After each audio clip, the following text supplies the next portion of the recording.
नीलाञ्जनसमाभासं रविपुत्रं यमाग्रजं छायामार्तण्डसम्भुतं तं नमामि शनैश्चरम्।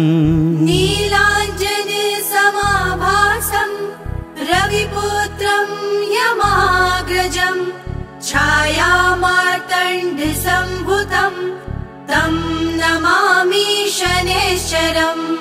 नीलाञ्जनसमाभासं रविपुत्रं यमाग्रजं छायामार्तण्डसम्भुतं तं नमामि शनैश्चरम्।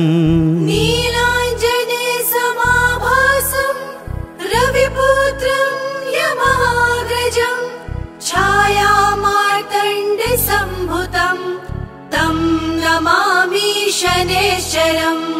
नीलाञ्जनसमाभासं रविपुत्रं यमाग्रजं छायामार्तण्डसम्भुतं तं नमामि शनैश्चरम्। नीलाञ्जनसमाभासं रविपुत्रं यमाग्रजं छायामार्तण्डसम्भुतं तं नमामि शनैश्चरम्। नीलाञ्जनसमाभासं रविपुत्रं यमाग्रजं छायामार्तण्डसम्भुतं तं नमामि शनैश्चरम्। नीलाञ्जनसमाभासं रविपुत्रं यमाग्रजं छायामार्तण्डसम्भुतं तं नमामि शनैश्चरम्। नीलाञ्जनसमाभासं रविपुत्रं यमाग्रजं छायामार्तण्डसम्भुतं तं नमामि शनैश्चरम्। नीलाञ्जनसमाभासं रविपुत्रं यमाग्रजं छायामार्तण्डसम्भुतं तं नमामि शनैश्चरम्। नीलाञ्जनसमाभासं रविपुत्रं यमाग्रजं छायामार्तण्डसम्भुतं तं नमामि शनैश्चरम्। नीलाञ्जनसमाभासं रविपुत्रं यमाग्रजं छायामार्तण्डसम्भुतं तं नमामि शनैश्चरम्। नीलाञ्जनसमाभासं रविपुत्रं यमाग्रजं छायामार्तण्डसम्भुतं तं नमामि शनैश्चरम्। नीलाञ्जनसमाभासं रविपुत्रं यमाग्रजं छायामार्तण्डसम्भुतं तं नमामि शनैश्चरम्। नीलाञ्जनसमाभासं रविपुत्रं यमाग्रजं छायामार्तण्डसम्भुतं तं नमामि शनैश्चरम्। नीलाञ्जनसमाभासं रविपुत्रं यमाग्रजं छायामार्तण्डसम्भुतं तं नमामि शनैश्चरम्। नीलाञ्जनसमाभासं रविपुत्रं यमाग्रजं छायामार्तण्डसम्भुतं तं नमामि शनैश्चरम्। नीलाञ्जनसमाभासं रविपुत्रं यमाग्रजं छायामार्तण्डसम्भुतं तं नमामि शनैश्चरम्। नीलाञ्जनसमाभासं रविपुत्रं यमाग्रजं छायामार्तण्डसम्भुतं तं नमामि शनैश्चरम्। नीलाञ्जनसमाभासं रविपुत्रं यमाग्रजं छायामार्तण्डसम्भुतं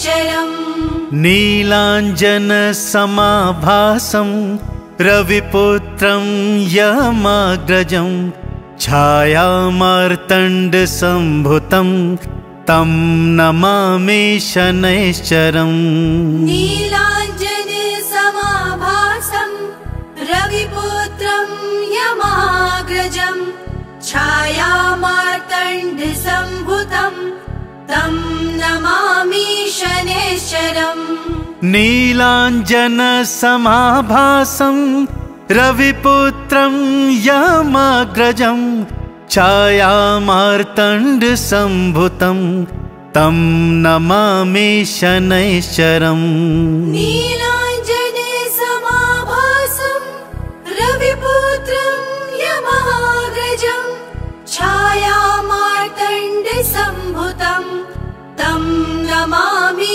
शनैश्चरम् नीलाञ्जनसमाभासं रविपुत्रं यमाग्रजं छायामार्तण्डसम्भुतं तं नमामि शनैश्चरम् नीलाञ्जनसमाभासं रविपुत्रं यमाग्रजं छायामार्तण्डसम्भुतं तं नमामि शनैश्चरम् नीलाञ्जनसमाभासं रविपुत्रं यमाग्रजं छायामार्तण्डसम्भुतं तं नमामि शनैश्चरम् नीलाञ्जनसमाभासं रविपुत्रं यमाग्रजं छायामार्तण्डसम्भुतं तं नमामि शनैश्चरम् नीलाञ्जनसमाभासं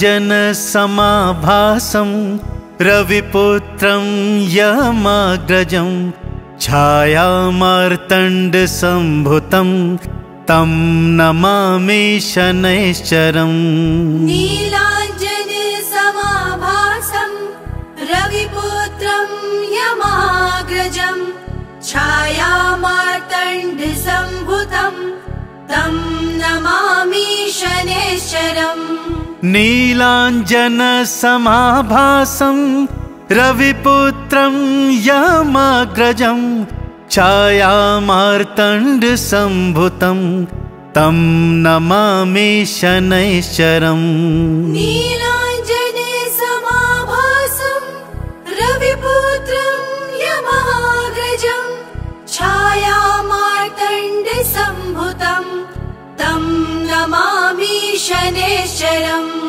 नीलाञ्जनसमाभासं रविपुत्रं यमाग्रजं छायामार्तण्डसम्भुतं तं नमामि शनैश्चरम् नीलाञ्जनसमाभासं रविपुत्रं यमाग्रजं छायामार्तण्डसम्भुतं तं नमामि शनैश्चरम् नीलाञ्जनसमाभासं रविपुत्रं यमाग्रजं छायामार्तण्डसम्भुतं तं नमामि शनैश्चरम् नीलाञ्जनसमाभासं रविपुत्रं यमाग्रजं छायामार्तण्डसम्भुतं तं नमामि शनैश्चरम् नीलाञ्जनसमाभासं रविपुत्रं यमाग्रजं छायामार्तण्डसम्भुतं तं नमामि शनैश्चरम् नीलाञ्जनसमाभासं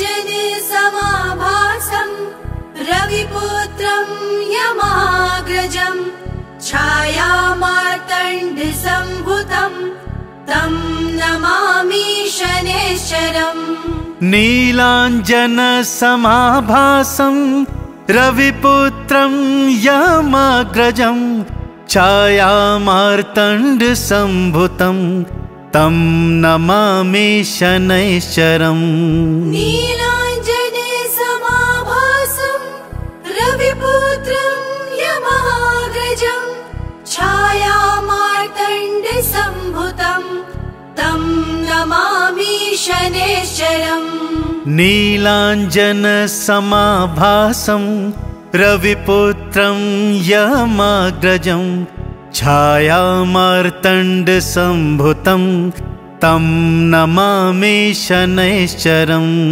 नीलाञ्जनसमाभासं रविपुत्रं यमाग्रजं छायामार्तण्डसम्भुतं तं नमामि शनैश्चरम्। नीलाञ्जनसमाभासं रविपुत्रं यमाग्रजं छायामार्तण्डसम्भुतं तं नमामि शनैश्चरम्। नीलाञ्जनसमाभासं रविपुत्रं यमाग्रजं छायामार्तण्डसम्भुतं तं नमामि शनैश्चरम्। नीलाञ्जनसमाभासं रविपुत्रं यमाग्रजं छायामार्तण्डसम्भुतं तं नमामि शनैश्चरम्। नीलाञ्जनसमाभासं रविपुत्रं यमाग्रजं छायामार्तण्डसम्भुतं तं नमामि शनैश्चरम्। नीलाञ्जनसमाभासं रविपुत्रं यमाग्रजं छायामार्तण्डसम्भुतं तं नमामि शनैश्चरम्। नीलाञ्जनसमाभासं रविपुत्रं यमाग्रजं छायामार्तण्डसम्भुतं तं नमामि शनैश्चरम्। नीलाञ्जनसमाभासं रविपुत्रं यमाग्रजं छायामार्तण्डसम्भुतं तं नमामि शनैश्चरम्। नीलाञ्जनसमाभासं रविपुत्रं यमाग्रजं छायामार्तण्डसम्भुतं तं नमामि शनैश्चरम्। नीलाञ्जनसमाभासं रविपुत्रं यमाग्रजं छायामार्तण्डसम्भुतं तं नमामि शनैश्चरम्। नीलाञ्जनसमाभासं रविपुत्रं यमाग्रजं छायामार्तण्डसम्भुतं तं नमामि शनैश्चरम्।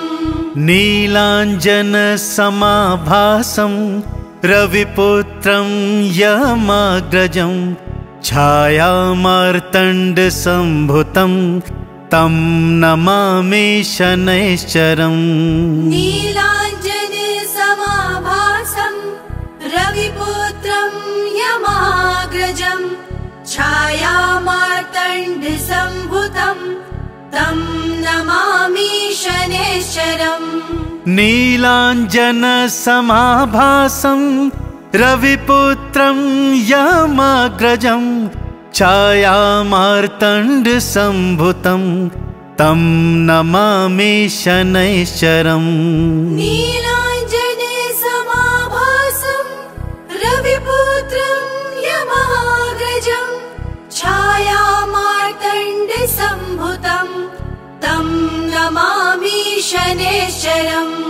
नीलाञ्जनसमाभासं रविपुत्रं यमाग्रजं छायामार्तण्डसम्भुतं तं नमामि शनैश्चरम्। नीलाञ्जनसमाभासं रविपुत्रं यमाग्रजं छायामार्तण्डसम्भुतं तं नमामि शनैश्चरम्। नीलाञ्जनसमाभासं रविपुत्रं यमाग्रजं छायामार्तण्डसम्भुतं तं नमामि शनैश्चरम्। नीलाञ्जनसमाभासं रविपुत्रं यमाग्रजं मार्तण्डसम्भुतं तं नमामि शनैश्चरम्। नीलाञ्जनसमाभासं रविपुत्रं यमाग्रजं छायामार्तण्डसम्भुतं तं नमामि शनैश्चरम्। नीलाञ्जनसमाभासं रविपुत्रं यमाग्रजं छायामार्तण्डसम्भुतं तं नमामि शनैश्चरम्। नीलाञ्जनसमाभासं रविपुत्रं यमाग्रजं छायामार्तण्डसम्भुतं तं नमामि शनैश्चरम्। नीलाञ्जनसमाभासं रविपुत्रं यमाग्रजं छायामार्तण्डसम्भुतं तं नमामि शनैश्चरम्। नीलाञ्जनसमाभासं रविपुत्रं यमाग्रजं छायामार्तण्डसम्भुतं तं नमामि शनैश्चरम्। नीलाञ्जनसमाभासं रविपुत्रं यमाग्रजं छायामार्तण्डसम्भुतं तं नमामि शनैश्चरम्। नीलाञ्जनसमाभासं रविपुत्रं यमाग्रजं छायामार्तण्डसम्भुतं तं नमामि शनैश्चरम्। नीलाञ्जनसमाभासं रविपुत्रं यमाग्रजं छायामार्तण्डसम्भुतं तं नमामि शनैश्चरम्। नीलाञ्जनसमाभासं रविपुत्रं यमाग्रजं छायामार्तण्डसम्भुतं तं नमामि शनैश्चरम्।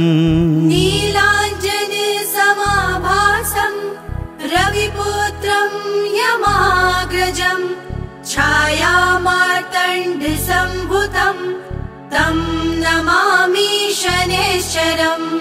नीलाञ्जनसमाभासं रविपुत्रं यमाग्रजं छायामार्तण्डसम्भुतं तं नमामि शनैश्चरम्। नीलाञ्जनसमाभासं रविपुत्रं यमाग्रजं छायामार्तण्डसम्भुतं तं नमामि शनैश्चरम्। नीलाञ्जनसमाभासं रविपुत्रं यमाग्रजं छायामार्तण्डसम्भुतं तं नमामि शनैश्चरम्। नीलाञ्जनसमाभासं रविपुत्रं यमाग्रजं छायामार्तण्डसम्भुतं तं नमामि शनैश्चरम्। नीलाञ्जनसमाभासं रविपुत्रं यमाग्रजं छायामार्तण्डसम्भुतं तं नमामि शनैश्चरम्। नीलाञ्जनसमाभासं रविपुत्रं यमाग्रजं छायामार्तण्डसम्भुतं तं नमामि शनैश्चरम्। नीलाञ्जनसमाभासं रविपुत्रं यमाग्रजं छायामार्तण्डसम्भुतं तं नमामि शनैश्चरम्। नीलाञ्जनसमाभासं रविपुत्रं यमाग्रजं छायामार्तण्डसम्भुतं तं नमामि शनैश्चरम्। नीलाञ्जनसमाभासं रविपुत्रं यमाग्रजं छायामार्तण्डसम्भुतं तं नमामि शनैश्चरम्। नीलाञ्जनसमाभासं रविपुत्रं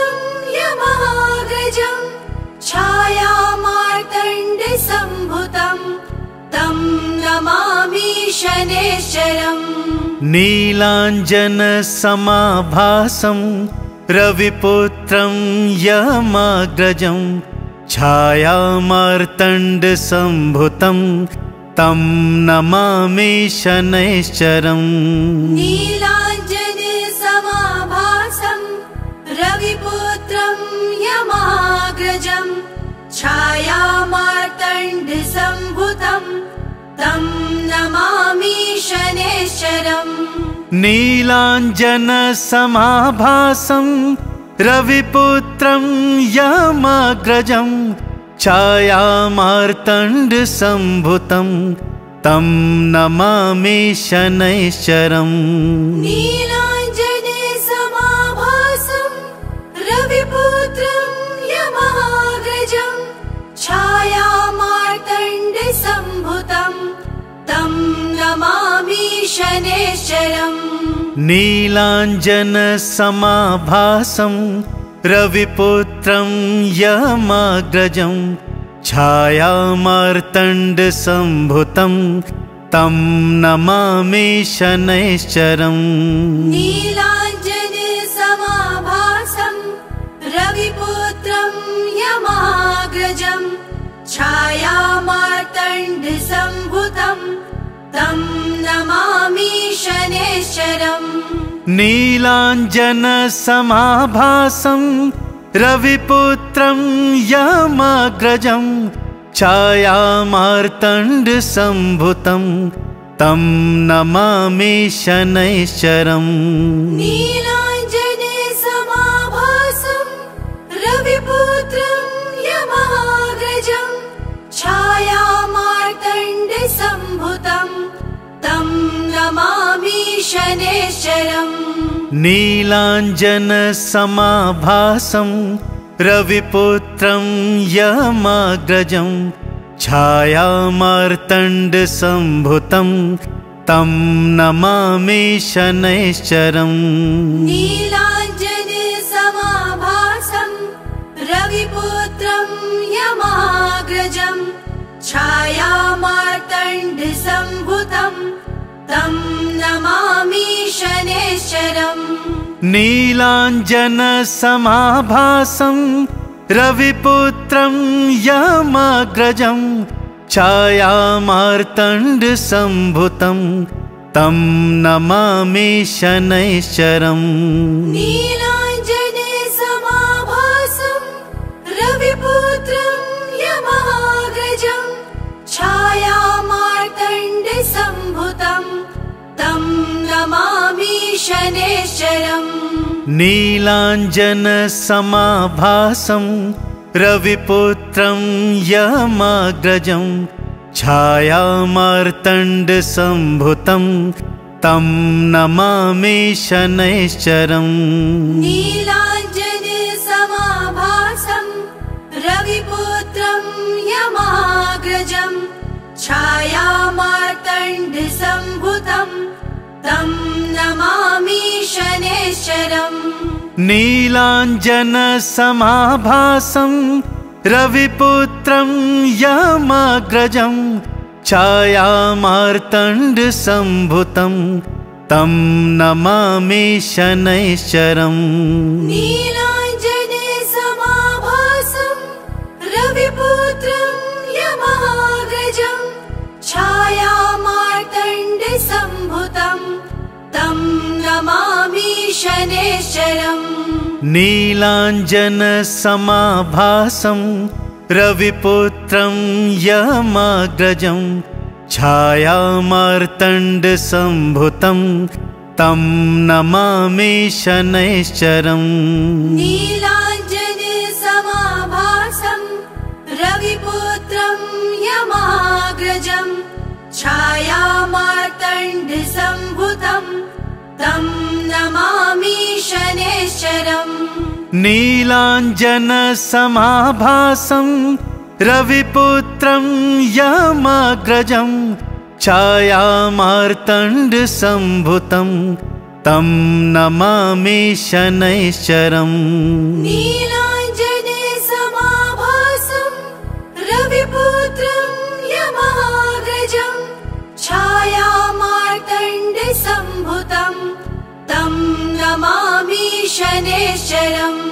नीलाञ्जनसमाभासं रविपुत्रं यमाग्रजं छायामार्तण्डसम्भुतं तं नमामि शनैश्चरम्। नीलाञ्जनसमाभासं रविपुत्रं यमाग्रजं छायामार्तण्डसम्भुतं तं नमामि शनैश्चरम्। नीलाञ्जनसमाभासं रविपुत्रं यमाग्रजं छायामार्तण्डसम्भुतं तं नमामि शनैश्चरम्। नीलाञ्जनसमाभासं रविपुत्रं यमाग्रजं छायामार्तण्डसम्भुतं तं नमामि शनैश्चरम्। नीलाञ्जनसमाभासं रविपुत्रं यमाग्रजं छायामार्तण्डसम्भुतं तं नमामि शनैश्चरम्। नीलाञ्जनसमाभासं रविपुत्रं यमाग्रजं छायामार्तण्डसम्भुतं तं नमामि शनैश्चरम्। नीलाञ्जनसमाभासं रविपुत्रं यमाग्रजं छायामार्तण्डसम्भुतं तं नमामि शनैश्चरम्। नीलाञ्जनसमाभासं रविपुत्रं यमाग्रजं छायामार्तण्डसम्भुतं तं नमामि शनैश्चरम्। नीलाञ्जनसमाभासं रविपुत्रं यमाग्रजं छायामार्तण्डसम्भुतं तं नमामि शनैश्चरम्। नीलाञ्जनसमाभासं रविपुत्रं यमाग्रजं छायामार्तण्डसम्भुतं तं नमामि शनैश्चरम्। नीलाञ्जनसमाभासं रविपुत्रं यमाग्रजं छायामार्तण्डसम्भुतं तं नमामि शनैश्चरम्। नीलाञ्जनसमाभासं रविपुत्रं यमाग्रजं छायामार्तण्डसम्भुतं तं नमामि शनैश्चरम्। नीलाञ्जनसमाभासं रविपुत्रं यमाग्रजं छायामार्तण्डसम्भुतं तं नमामि शनैश्चरम्। नीलाञ्जनसमाभासं रविपुत्रं यमाग्रजं छायामार्तण्डसम्भुतं तं नमामि शनैश्चरम्। नीलाञ्जनसमाभासं रविपुत्रं यमाग्रजं छायामार्तण्डसम्भुतं तं नमामि शनैश्चरम्। नीलाञ्जनसमाभासं रविपुत्रं यमाग्रजं छायामार्तण्डसम्भुतं तं नमामि शनैश्चरम्। नीलाञ्जनसमाभासं रविपुत्रं यमाग्रजं छायामार्तण्डसम्भुतं तं नमामि शनैश्चरम्। नीलाञ्जनसमाभासं रविपुत्रं यमाग्रजं छायामार्तण्डसम्भुतं तं नमामि शनैश्चरम्।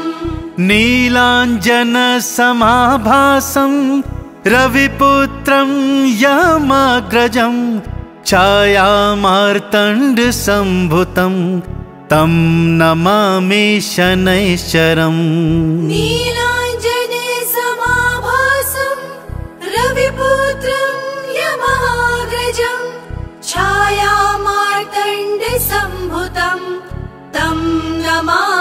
शनैश्चरम् नीलाञ्जनसमाभासं रविपुत्रं यमाग्रजं छायामार्तण्डसम्भुतं तं नमामि शनैश्चरम् नीलाञ्जनसमाभासं रविपुत्रं यमाग्रजं छायामार्तण्डसम्भुतं तं नमामि शनैश्चरम् नीलाञ्जनसमाभासं रविपुत्रं यमाग्रजं छायामार्तण्डसम्भुतं तं नमामि शनैश्चरम् नीलाञ्जनसमाभासं रविपुत्रं यमाग्रजं छायामार्तण्डसम्भुतं तं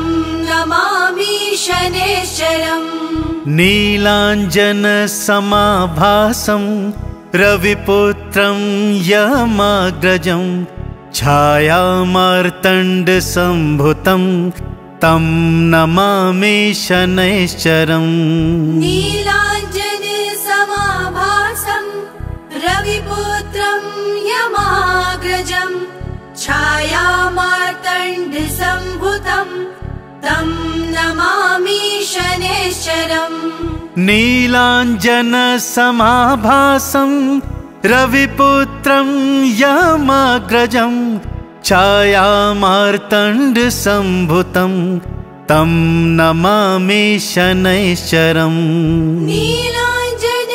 नीलाञ्जनसमाभासं रविपुत्रं यमाग्रजं छायामार्तण्डसम्भुतं तं नमामि शनैश्चरम् नीलाञ्जनसमाभासं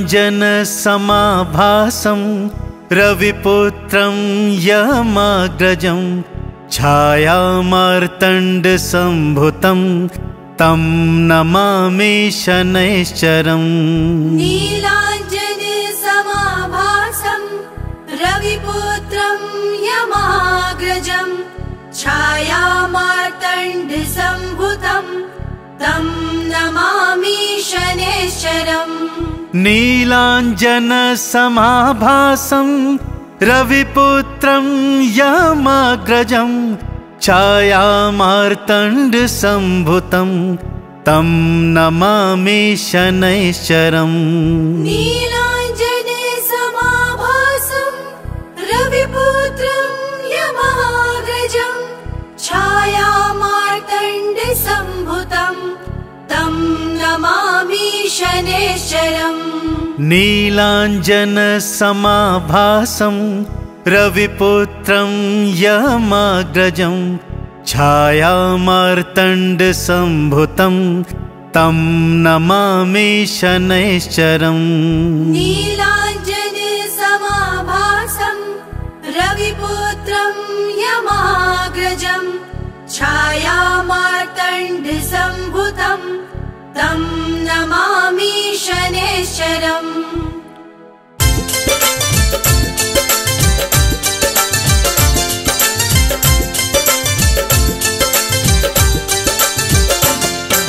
श्री गणेश के श्री चरणों में सबसे पहले शीश झुकाएं माता शारदे कृपा आपकी हम पर जो थोड़ी हो जाए शनि देव की पावन गाथा हम भक्तों को आज सुन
करने वन में चली आए, किंतु सूर्य देव भेदना।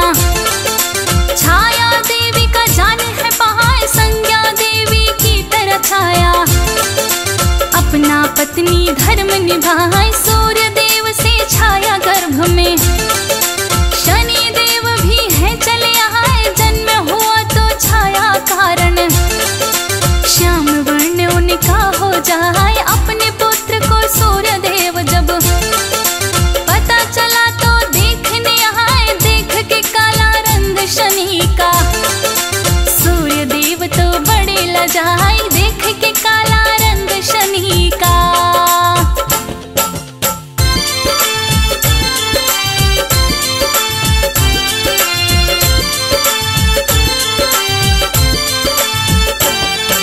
लगे सोचने सूर्य देव ये कैसे हम इसको अपनाए, तीन लोक में तेज हमारा और कैसा हम पुत्र है पाए। छाया देवी से लगे पूछने, उसने दिया है भेद बताए, संज्ञा की परछाई है हम। उन्होंने हमको दिया बनाए, सूर्य देव सुनकर हुए क्रोधित। खरी खोटी संज्ञा को सुनाए, कहने लगे काले पुत्र को। फिर भी हम तो ना अपनाए, शनि देव अपने अपमान को। भक्तों सहन नहीं कर पाए, हुए क्रोधित फिर अपने पिता पर। अपना को पहरे दिखाए, हुए क्रोधित फिर अपने पिता पर।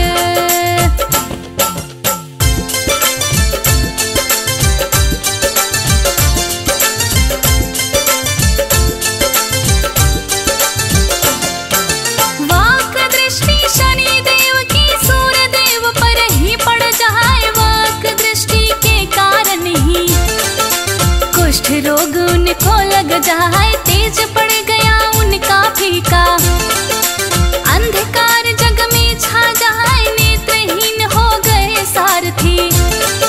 रथ भी उनका चल ना पाए, तेजहीन हुई सारी सृष्टि। सभी देवता भी घबराए, लेकर के अपनी फरियाद वो भोलेनाथ के पास में आए। सूर्य देव और शनि देव को भोलेनाथ आकर समझाए, पिता पुत्र में जो मतभेद था उसको भोलेनाथ मिटाए, पिता पुत्र में जो मतभेद था।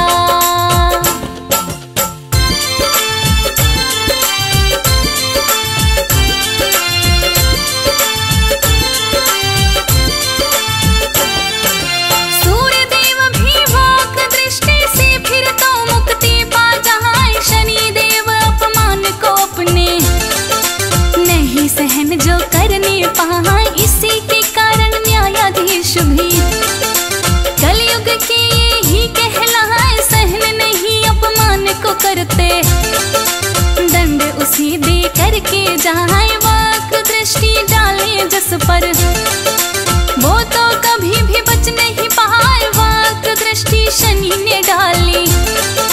राजा से वो रंक हो जाए, एक कथा और शनि देव की।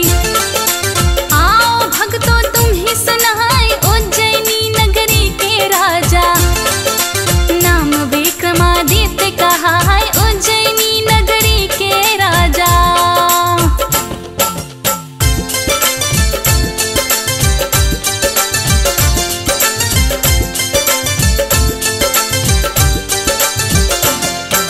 विक्रमादित्य की राज्यसभा में एक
जाए बोले वक्र दृष्टि से जो। पिता हमारे बच नहीं पाए, तुमने भी अपमान किया है। बच लो अगर बचा जो जाए, वक्र दृष्टि डाली शनि ने। जिससे राजन बच नहीं पाए, घोर अकाल बड़ा ही फिर तो। उज्जैनी नगरी पड़ जाए, घोर अकाल बड़ा ही फिर तो।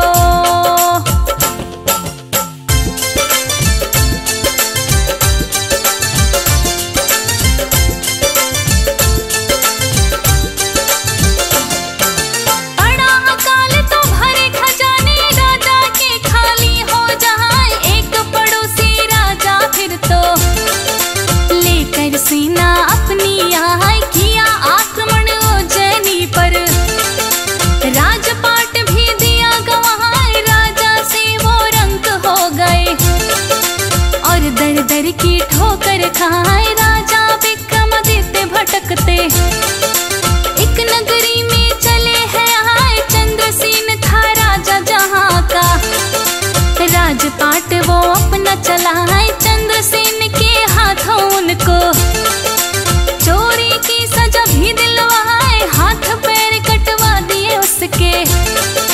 और जंगल में है फिकवाए, हाथ पैर कटवा दिए उसके।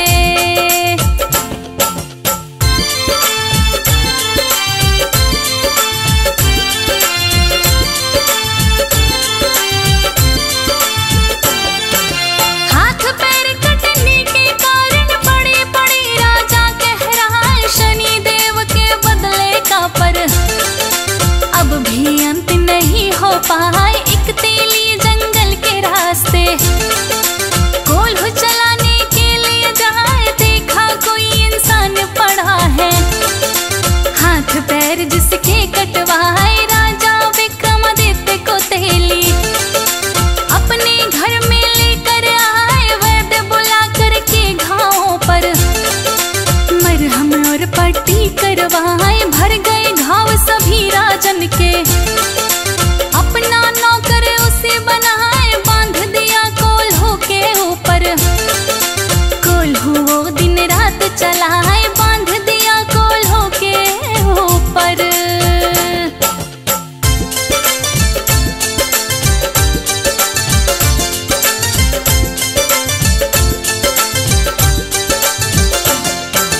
चक्रवर्ती जो राजा था, तेली का नौकर बन जाए। अपनी भूल पर विक्रमादित्य फिर तो मन ही मन पछताए। कोल्हू के ऊपर बैठे ही भोलेनाथ का ध्यान लगाए। प्रसन्न हुए जो भोलेनाथ तो, दर्शन देने स्वयं ही आए। कहने लगे कि शनि देव की शरण में आप चले ही जाए, वक्र दृष्टि से उनकी तो। हम भी स्वयं नहीं बच पाए, एक किस्सा फिर भोलेनाथ ने विक्रमादित्य को दिया सुनाए। वक्र दृष्टि से शनिदेव की कैसे स्वयं नहीं बच पाए, वक्र दृष्टि से शनिदेव की।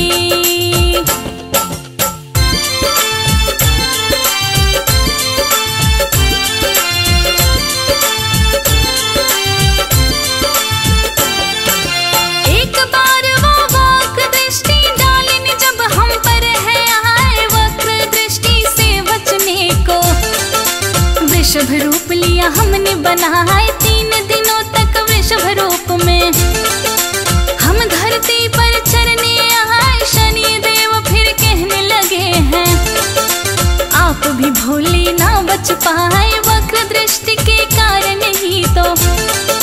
भोले बैल आप बन जाए, इसीलिए कहता हूँ राजन, शनि देव की शरण में जाए। इतना सुनकर विक्रमादित्य शनि शरण में चले हैं, याचना उनसे करने लगे तो। शनि देव दया भाव दिखाए, याचना उनसे करने लगे तो।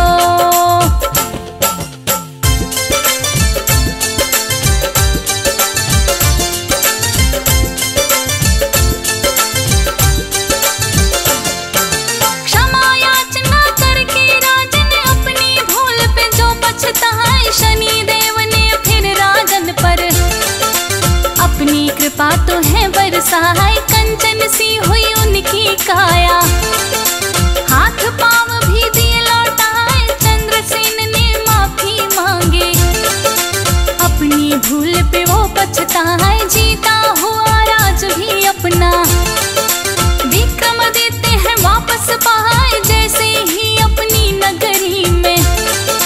विक्रमादित्य वापस है आए, उसी वर्ष उज्जैनी नगरी में जमकर वर्षा हो जाए, खोई हुई खुशहाली फिर से। उज्जैनी की वापस आए, खोई हुई खुशहाली फिर से।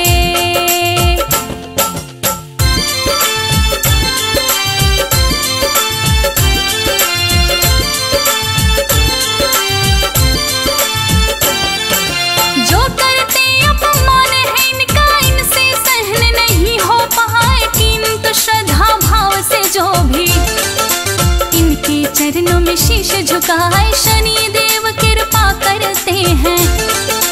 भक्तों के सब काम बनाए, कर्मों का लेखा जोखा भी शनि देव सब रखते जाए, देते दंड है दुष्कर्मी को, और भक्त को पार लगाए, श्रद्धा भाव से जो भी इनके चरणों में है शीश झुकाए। शनि देव तेरी शरण में देखो, हंसराज रिलहन भी आए, फौजी सुरेश लिखता है महिमा, ज्योति तिवारी जिसको गाए, फौजी